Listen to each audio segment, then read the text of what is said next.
Hey, this is my own comment, and it's in reference to the video that I did about punctuality and white culture. I'm pretty sure if you tap it, it'll take you back to the original video. But I wanted to expound on this a little bit. Specifically, I wanted to challenge white people to expand their thinking on this topic. The most common type of comment that I saw in the original video was some version of, I'm white and I'm always late. I don't think that people were trying to refute the premise of the original video, but I do think that white people were trying to distance themselves from this particular feature of white culture. Here's where I want y'all to dig a little bit deeper. This is something that I notice white people do a lot whenever we talk about whiteness.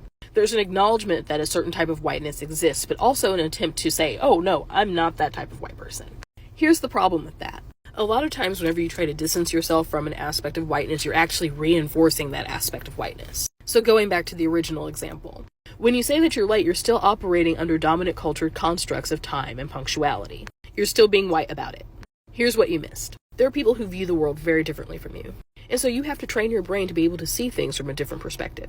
All right, guys, so we got to talk about a woke black woman who is going viral for a TikTok in which she basically claims that being on time is white supremacy, as if being late or being on time has anything to do with race. But this is what she's arguing, and she's basically arguing that black people should be allowed to be late to everything and that you shouldn't criticize anybody for being late. Now, this woman definitely is also a socialist or a communist. And there's a reason why you always see the socialist / communists pushing this type of stuff on black folks. Is because they like to use race politics to push their Marxist agenda, right? I mean, that's essentially what's happening over here in the United States with the woke movement. It's just cultural Marxism.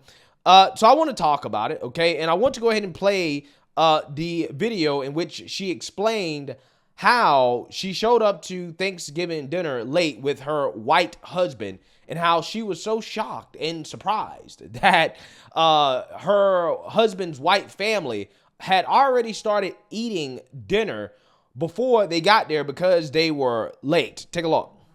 As a racial justice advocate, I'm often invited to give talks or to do workshops where I talk to white people about race. A big part of my practice is to offer real-life stories, examples, that type of thing, that help white people to be able to identify white supremacy in everyday life. My husband's family is white, and I often use the cultural differences between my family and his family as a way to help white people see their whiteness. There's one example that I use that always gets a ton of pushback. My husband and I were late to our first Thanksgiving with his family. I say late because it started at 12. We got there at 12:10, but whenever we got there at 12:10, everybody was already sat down and eating. I didn't know that. I use this illustration to point out that different cultures have different understandings of time, lateness, and what it means to be polite. Without fail, a white person will push back and say that lateness is impolite. I always use this as a teachable moment. I usually ask a series of pointed questions that challenge their assumptions. Sometimes it takes a lot of work, but by the end, they're able to identify how white cultural dominance works in this one small area of life, which opens the door for them to start peeling the onion. Yeah, so you seen that, you heard that. Now, this woman got some backlash online for her take, and I'm going to play an example of some of the backlash that she got, and then I'm going to play her response to the backlash, because, you know, in a good society, right, a sane and decent society, yes, these types of people would get a lot of criticism for their insane takes, and black people would be at the front of the line criticizing this woke black woman for essentially trying to push the worst behaviors on black people or trying to normalize the worst behaviors, the most least productive behaviors on black people, which is a part of the woke cultural Marxist agenda. So I'm going to go ahead and play some of the responses that she got in her response to the criticism. But before we get into it, we have to have a word from the sponsor of this video, BioTrust. If your New Year's resolution is about health and fitness, you're not alone. A recent study shows that 50% of Americans want to improve their fitness this year by exercising more this new year, and more specifically, control their weight.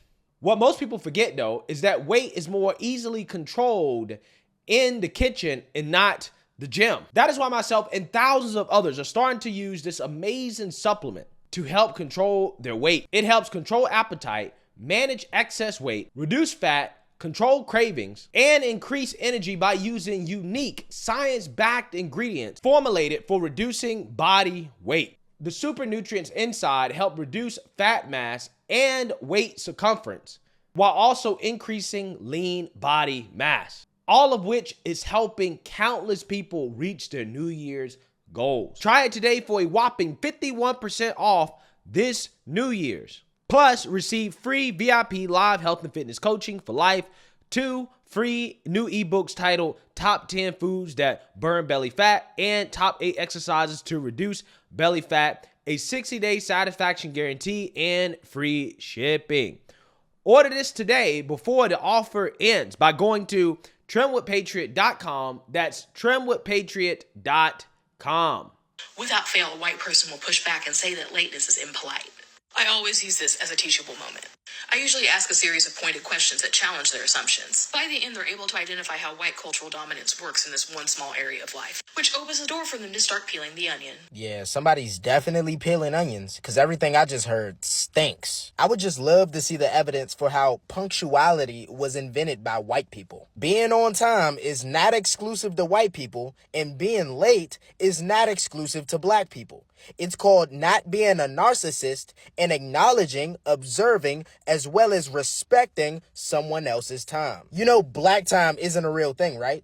It's just something that some black people use and say to make it seem as if being late is somehow quirky and fashionable and inherent to their nature. When in reality, late people exist within all races and ethnicities. This isn't inherent whatsoever, and they just need an explanation for why they love wasting everybody's time. Being on time is not about upholding supremacy.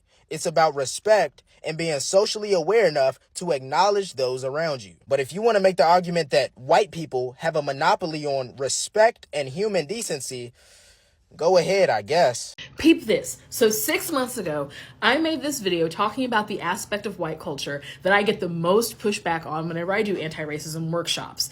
And people were big upset at the time. People were so upset about what I said at the time. And 6 months later, it might not be that long. I feel like I did it sometime last fall, whenever it was. But people are still upset and they are still carrying on in the comments about this. And because I guess I have some videos that are doing well, this video is like popping back up in people's algorithm, and I'm just like, oh my gosh, because people are so upset. White people are so upset in the comments of this video, and I just really need for y'all to be for real right now. Be for freaking real. I have had people tell me that I'm making the story up. I've had people tell me that I was being inconsiderate. I've had people telling me all sorts of things about myself and justifying away for themselves this thing that I'm just saying. There's a cultural difference between black people and white people and how we perceive time and how we interact with time. It's very simple. And I'm telling this story. I am in an interracial marriage. And I talked about the first time that I went to Thanksgiving dinner with my husband and his family. And we were late. I didn't realize that we were going to be late. We were late by like 10 minutes, 15 minutes, whatever the heck the time frame was. It was like really close to me to the start of the event. And we show up and his family has already sat down and they have already started getting their food and eating. And I'm completely bewildered because I'm like, the thing started at noon and it's like 12:10, it's 12:15, whatever time it was. We're here. Why is food started? Because in my cultural context, if we say that food started at noon, food don't start at noon. Food at the absolute earliest that you're going to be eating, the absolute earliest, we say noon, the earliest you're going to be eating is 1:30. I said that. And so anyway, I said that.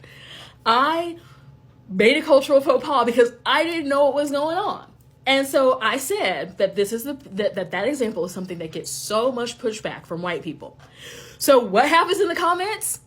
People start pushing back. And so it's much easier for these white people to believe that I'm lying, that I'm making up the story, that I'm rude and inconsiderate, than it is for them to take a moment to think, oh my gosh, maybe there's a cultural difference. No, time has zero racial component. Come on, be for freaking real, my God. Amazing. Absolutely amazing. I cannot do this video without pointing out the obvious here, which is that we have a grifter who sells anti-racism work.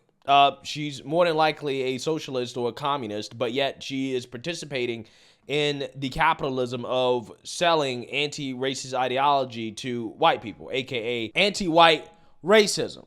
And on top of that, she's married to a white man. So this woman who spends most of her TikTok talking about colonialism and how bad the white man is and white supremacy allows herself to be dominated probably on a pretty regular basis by a white man. Okay.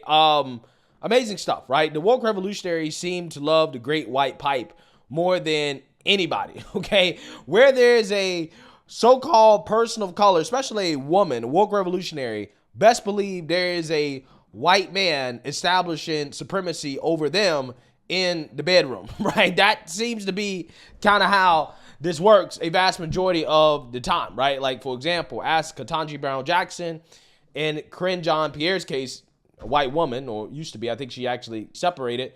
And then you have Kamala Harris, AOC, Ilhan Omar. The list goes on and on and on and on. They seem to love the great white pipe, even though they swear up and down they're trying to fight against white supremacy. Again, pretty fascinating stuff. But to address the substance of what this individual is saying here, which clearly and obviously really makes no sense, she's saying that, well, punctuality is a feature of white culture, okay? And perceptions of time and punctuality differ based off culture. So what she's saying is that if you're black, you're going to perceive being on time as objectively being late, right? So if you show up to a Thanksgiving dinner at 1:30, even though they say they're going to start at 12, you're still on time because you're black. Although, objectively speaking, you're late.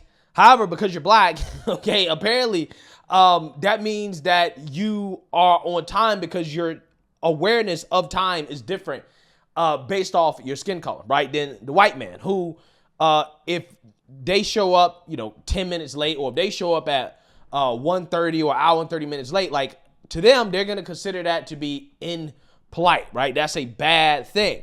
And she's saying that, again, this is a cultural thing, okay? And, again, it's really offensive to think about, because what she's basically saying is that white people, because of their skin color, they have the ability to show up on time and to understand the importance of being on time. But black folks, simply in virtue of the fact that you're black, you don't have the ability to understand the importance of being on time, and that you should be given a pass, okay? We should lower our expectations for black people who are late, because, hey, in black culture, being an hour and 30 minutes late for Thanksgiving dinner is acceptable, because it really going to actually start at 1:30. All black folks are late. She is perpetuating a stereotype that is detrimental to black people, but that's the point, okay? This is what they want, because we've done stories like this before where they say that certain traits, like, for example, hard work, more specifically the Protestant work ethic, rational thought, the ability to reason, belief in the scientific method, punctuality. They said, oh, these are all traits of white supremacy. Well, it just so happens that these traits are also conducive to being successful in a capitalistic society. And that's kind of the point, right? That's why I said that this woman is probably most likely a socialist or a communist, because the point of her trying to push these behaviors that are not conducive to success in a capitalistic society on black folks is because that is what the whole agenda really is about, right? It's about pushing back against norms and behaviors of a capitalistic society. Like, for example, when you talk about capitalism, you talk about showing up to work as a member of the labor class. You got to punch in that time clock, right? So you got to show up every single day on time. And it is important for employees to show up on time in order for a business to function. Okay. It's very important to understand that punctuality is foundational to a capitalistic society. Okay, the success of capitalism. Okay, if all your employees show up late, if nobody's on time, if there's no awareness of time, then it's hard to make capitalism work. Okay, and this woman knows that. So all of these traits that we talk about, or that the woke revolutionaries talk about, that are central to white supremacy. Okay, they are inherent to the white man. The reason why they're doing this is because they want so-called non-whites to push back against the white man, aka capitalism, aka white culture. They want the non-whites to reject white culture, again, aka capitalism, and embrace non-white culture, aka socialism / communism. Okay, and they just disguise their real agenda as racial politics. This is what they do. Okay, this is why we see racial politics weaponized so much on the left, because it is a way to introduce socialism / communism, which is the true agenda of these people. Okay, race is just a tool. Okay, race is just a vehicle to introduce their Marxist ideology and to push it on the rest of society. And that's all you're really seeing here, right? That's what this is. Okay, this is the reason why they do this, because it's really nonsensical, right? I mean, you would think that the people that are supposed to be fighting against racism would not try to push the stereotype of black people always being late on black folks. But again, it's really not about helping black people or, you know, any type of real advancement and achievement for black people in a capitalistic society, because they don't want a capitalistic society at all, right? And the best way for them to not get a capitalistic society or to move away from a capitalistic society is to try to introduce cultural Marxism into the country through these racialized politics, right? So when you hear Democrats who have adopted this cultural Marxism or weaponized it for their own political gain, when they come out here and they say things like, for example, if you don't vote for me, you ain't black.